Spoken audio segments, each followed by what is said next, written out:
हाँ, origin of language 502 का lesson number 3 है ओरिजिन ऑफ लैंग्वेज, यानी कि लैंग्वेज का ओरिजिन क्या है, ये पैदा कहाँ से हुई या फिर हम तक पहुंची कहाँ से।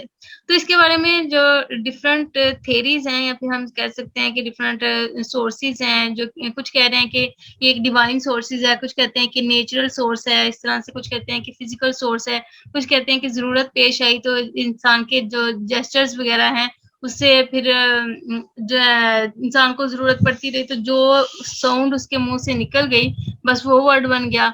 और कुछ के ख्याल में ये डिवाइन सोर्स है, यानी कि जैसे कि हजरत आदम अलैहिस्सलाम को अल्लाह ताला ने नाम सिखाए कुछ और फिर उससे सुने तो उन्होंने जैसे जैसे वो नाम बता दिए, तो जो जो कुछ इन्हें सिखाया गया और लैंग्वेज का ओरिजिन वही है, वहीं से स्टार्ट हुई है, यानी कि हजरत आदम अलैहिस्सलाम से। ठीक है, पढ़ते हैं the divine source. Throughout the whole human history, one or the other religious sources have claimed a different origin of languages. The biblical tradition states God created Adam, and whatsoever Adam called every living creature, that was the name thereof. हजरत आदम अलैहिस्सलाम को पैदा किया गया और जिस जिस चीज का उन्होंने जो जो नाम ले लिया बस उसका वही नाम पड़ गया। एक ये बाइबल के मुताबिक जो है लैंग्वेज का ओरिजिन ये है कि वर्ड्स जो है यहाँ से बनना स्टार्ट हुए। Similarly, in Hindu tradition, it is stated language came from Saraswati, wife of Brahma, creator of the universe. अब हिंदुइज्म के मुताबिक क्या है कि जो क्रिएटर है यूनिवर्स का वो ब्रह्मा है, तो उसकी जो वाइफ है सरस्वती, तो लैंग्वेज जो है लैंग्वेज का ओरिजिन वहां से हुआ, सरस्वती ने जिस चीज का जो जो नाम दिया सो उस चीज का वो नाम पड़ गया। Most religions appear to have a divine source who provides human with language. At different times, different religious people have made a few experiments with rather conflicting results. ठीक है, अब इस चीज पे जो है सर्च तो होती रही है और होती भी रहेगी कि किस तरह से मतलब लैंग्वेज हम तक पहुंची कैसे, या फिर कोई इंसान जो है वो लैंग्वेज सीख कैसे लेता है। इस तरह से बड़े ज्यादा जो लोग हैं वो इस पे रिसर्च कर भी रहे हैं और बहुत ज्यादा रिसर्च हो चुकी है। The basic hypothesis if human infants were allowed to grow up without hearing any language around them, then they would spontaneously being use the original God given language। ठीक है, अगर हम स्टूडेंट कोई मतलब कोई बच्चा इस तरह का हो कि जिसे हमने एक कुछ के मुताबिक ये है कि अगर किसी बच्चे को किसी सोसाइटी से दूर कर दें, किसी मुआशरे से जहाँ से मतलब वो बोलना सीख सकता है, वहां से अगर हम उसे दूर कर दें तो फिर क्या होगा कि वो ये बात नहीं सीखेगा कि किसी सोसाइटी में उर्दू बोली जा रही है, इंग्लिश बोली जा रही है, वो गॉड गिवन लैंग्वेज है वो सीखेगा। अब एक इजिप्शियन है फेरावो, उसने एक्सपेरिमेंट किया कि 2 बच्चों को उसने भेज दिया था वाइल्डनेस या टर्दी। ठीक है, अब जिस तरह से डिफरेंट एक्सपेरिमेंट्स होते रहे उनमें से एक एक्सपेरिमेंट ये था कि उसने 2 बच्चों को किसी अलग किसी जंगल टाइप जगह में छोड़ दिया, जहां फिर उसने ताकि कोई इंसान की वहां तक पहुंच ना हो और कोई भी इंसान उन्हें ना सिखा सके कोई भी लैंग्वेज। ठीक है, तो अब वो बच्चे क्या है कि उन्होंने जो बोलना स्टार्ट किया था वो जो लैंग्वेज थी, अब उसने कहा कि लैंग्वेज जो है डिवाइन लैंग्वेज जो है यही है जो बच्चों ने बोलना स्टार्ट कर दी थी।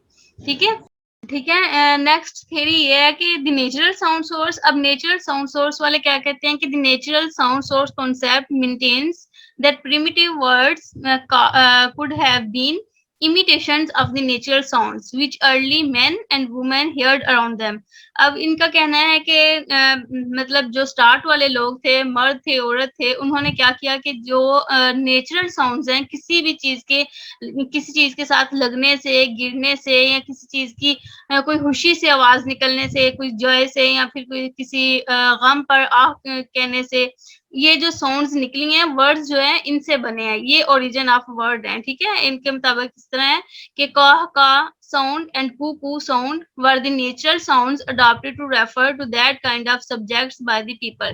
ठीक है, इस तरह से ये साउंड्स हैं जैसे का साउंड एंड पू साउंड, बाकी जो इस तरह के वर्ड हैं वो सब इन साउंड से बने हैं। यानी कि एक गिलास को अगर हम गिराएं तो उसकी जो आवाज निकलती है, तो अब उसकी आवाज से जो है वो डिफरेंट किस्म के किसी चीज के गिरने की आवाज जो है उसका जो वर्ड बनेगा वो इन चीजों से बनेगा। ठीक है, another theory called Bowo theory claims that language have some words with pronunciation that seem to echo naturally occurring sounds. ठीक है, बोवो theory के मुताबिक यही बात है कि मतलब जो नेचुरल साउंड कोई निकलती है किसी भी चीज की, वर्ड्स का ओरिजिन वही है और वहीं से वर्ड्स बनते हैं. The sounds of cuckoo and other sounds such as splash, bang, boom, rattle, buzz, hiss, screech, bow wow, it's from the basis of the history. ठीक है, ये वो साउंड्स हैं जो किसी चीज के साथ लगने से या फिर किसी चीज के गिरने से जो है वो पैदा होती हैं. यानी कि ये इनके बोबो थ्योरी के मुताबिक ओरिजिन ऑफ वर्ड ये है. ठीक है, ये वर्ड खुद ब खुद चाहे वर्ड नहीं है लेकिन ओरिजिन ऑफ वर्ड यही है. बाकी जो वर्ड्स हैं वो इससे जो है क्रिएट हुए हैं. This is an instant of onomatopoeia. However this theory does not answer some very obvious questions. अब इस थ्योरी को क्या हुआ कि मतलब ये थ्योरी जिन्होंने पेश की उन्होंने काफी ज्यादा क्वेश्चंस के आंसर नहीं दिए, यानी कि ये कोई सेटिस्फाइबल थ्योरी नहीं थी, क्योंकि बहुत ज्यादा क्वेश्चन इस थ्योरी पे हुए थे कि what about the soundless things as well as abstract concepts.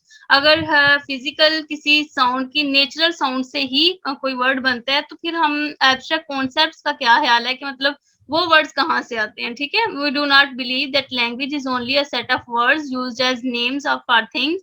What about the original sound of language from natural cries of emotion such as pain, anger, joy. यानी कि इनमें जो साउंड्स नेचुरल साउंड्स निकलती हैं, ouch, आह, ओह, wow और yuck. Human sounds are made on egressive pulmonic mechanism. ठीक है, ये काफी ज्यादा क्वेश्चन है जिसके इस थ्योरी ने जवाब नहीं दिए, इसलिए क्या कि ये कोई ऑथेंटिक थ्योरी नहीं समझी गई. वो थ्योरी जो है दो सोर्सेज हमने अभी तक पढ़ लिए हैं. एक डिवाइन सोर्स जिसके मुताबिक अल्लाह ताला ने हजरत आदम अलैहिस्सलाम को कुछ नाम सिखाए और वो नाम जो है हजरत आदम अलैहिस्सलाम से सुने तो उन्होंने सुना दिए, या फिर हजरत आदम अलैहिस्सलाम ने जिस जिस चीज का जो नाम लिया उस चीज का वही नाम पड़ गया, वहां से लैंग्वेज स्टार्ट हो गई. और सेकंड हमने पढ़ लिया द नेचुरल साउंड सोर्स, यानी कि किसी भी चीज के लगने से गिरने से जो आवाज पैदा होती है, किसी खुशी से निकलने में, वाव निकलने में, या फिर किसी गम पे जो हमारा एक एक्सप्रेशन होता है, जो नेचुरल साउंड निकलती है हमारे मुंह से, वो ओरिजिन ऑफ वर्ड्स होते हैं इनके मुताबिक और वहां से जो है वर्ड जो है बनता है. नेक्स्ट हमारे पास है द सोशल इंटरेक्शन सोर्स. ये वो theory claims that sounds of a person involved in physical effort could be the source of our language. ठीक है, किसी भी फिजिकल एफर्ट के बाद जो साउंड निकल आती है वो हमारी जो है नेचुरल साउंड होती है, या फिर वो जो है ओरिजिन ऑफ लैंग्वेज है. जैसे मैंने आपको बताया कि एक थ्योरी के मुताबिक जरूरत जो हमारी है, हम किसी से मतलब हमने किसी से पानी मांगना है, हम दो इंसान हैं, दोनों को अभी तक ना लैंग्वेज का पता ना बोलने का पता, तो क्या करेंगे कि वो एक हमारे अंदर एक इंस्टिंक्ट तो होती है ना कि किसी न किसी तरीके से वो उससे पानी मांगने की कोशिश करेगा, यानी कि माशरे में रहकर अपनी जरूरत के मुताबिक अब वो क्या करेगा, जेस्चर्स को यूज करेगा और आहिस्ता आहिस्ता उसके मुंह से कोई ना कोई ऐसी साउंड निकल आएगी जिससे दूसरे इंसान को पता चल जाएगा कि इसे इस चीज की जरूरत है. अब इस थ्योरी के मुताबिक ओरिजिन ऑफ वर्ड ये है, यानी कि जब फिजिकल एफर्ट होती है उसके बाद जो नीड हम पूरी करने के लिए जो वर्ड निकल आते हैं, ओरिजिन ऑफ वर्ड वही है. Especially when that physical effort involved several people and the interaction had to be coordinated. A group of early humans might develop a set of hums, chants, groans, and choruses that were used when they were lifting and carrying large bits of trees or lifeless hairy movements. ठीक है, ये सारी बस इसमें थोड़ी सी detail इसके बताई हुई है कि इस थ्योरी के अकॉर्डिंग जो है वो यानी कि स्टार्ट के जो लोग थे उन्होंने कैसे एक दूसरे से जब इंटरेक्शन किया, कम्युनिकेशन किया, तो जिस तरह से उनकी जो फिजिकल एफर्ट से जो साउंड्स निकली वो ओरिजिन ऑफ वर्ड हुआ. फिर उस तरह से वो ग्रुप्स बन गए और डिफरेंट ग्रुप्स जो है वो किसी एक बात को समझने लग गए और फिर वो उस तरह से जो है वो एक लैंग्वेज अलग हो गई. कुछ ग्रुप जो है वो अलग तरह के उन्होंने जेस्चर से थोड़े अलग तरह के साइंस वगैरह यूज किए तो वो एक अलग लैंग्वेज हो गई. इस तरह से सोशल इंटरेक्शन से जिस तरह से लोग जो है वो ग्रुप्स में आते रहे उस तरह से लैंग्वेज जो है वो डेवलप होती रही उनकी. नेक्स्ट है हमारे पास the physical adaptation source. According to physical adaptation source, human physical features are distinct from other creatures. Instead of looking at the type of sound the source of human speech, we can look at the types of physical features human possess. अब humans के पास कौन कौन से physical features के मतलब कौन कौन सी चीजें ऐसी हैं जो कि बाकी चीजों के पास नहीं है। जैसा कि अगर हम बात करें साउंड की, लैंग्वेज की डेवलपमेंट की, या फिर किस तरह से लैंग्वेज डेवलप हुई, तो सिर्फ ह्यूमन लैंग्वेज है जो डेवलप हो रही है डे बाय डे।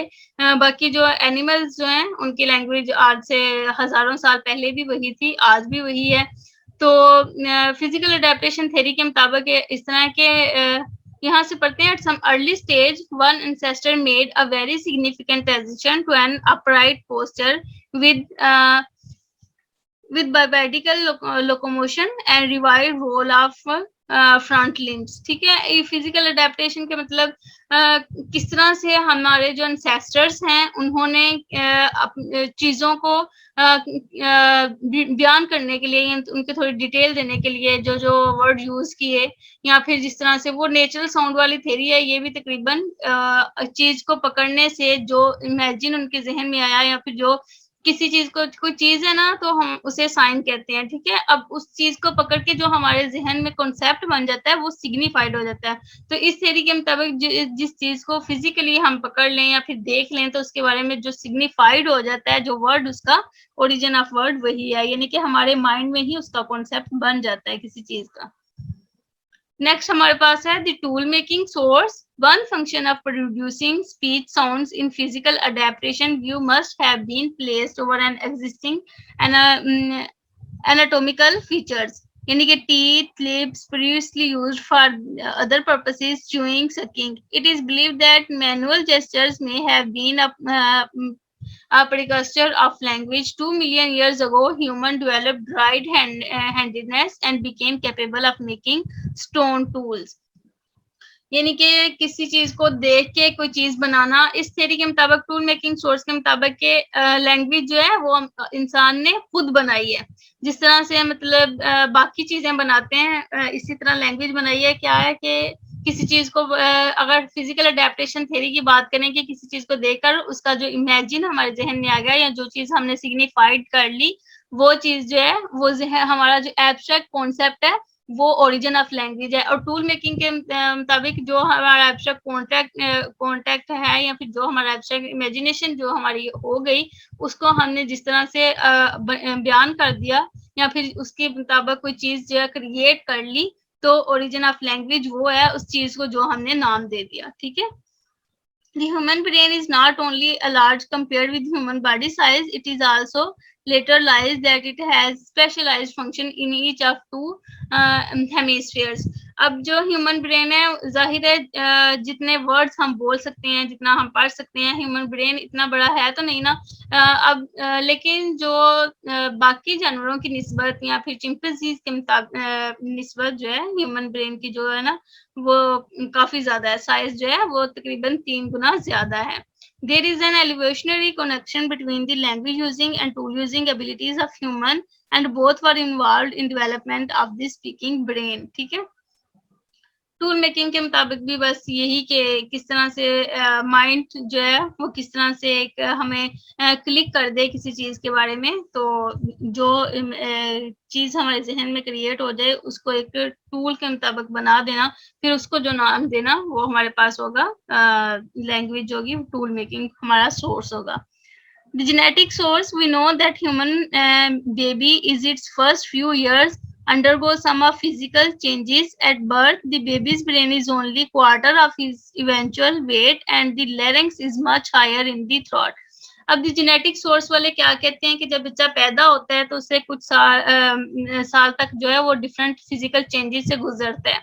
अब जब बच्चा पैदा होता है तो उसका जो ब्रेन है वो क्या होता है कि उसके टोटल जो वेट है उसका क्वार्टर हिस्सा होता है, यानी कि चौथा हिस्सा होता है। And the larynx is much higher in the throat, और जो लैरिंक्स है हमारे गले में यानी कि हमारे गले में एक लैरिंक्स होता है जहां से हमारी आवाज निकलती है। जेनेटिक थ्योरी के मुताबिक चाहे आप बच्चे को बुलाएं या ना बुलाएं, या उसे सोसाइटी से बाहर रखें या वाइल्ड जगह पे रखें, या उसे कोई लैंग्वेज सिखाएं या ना सिखाएं, वो खुद ब खुद बोलना सीख जाएगा, यानी कि ये अल्लाह ताला ने ही उसमें कैपेसिटी रखी है इस तरह की कि वो बोलेगा ही।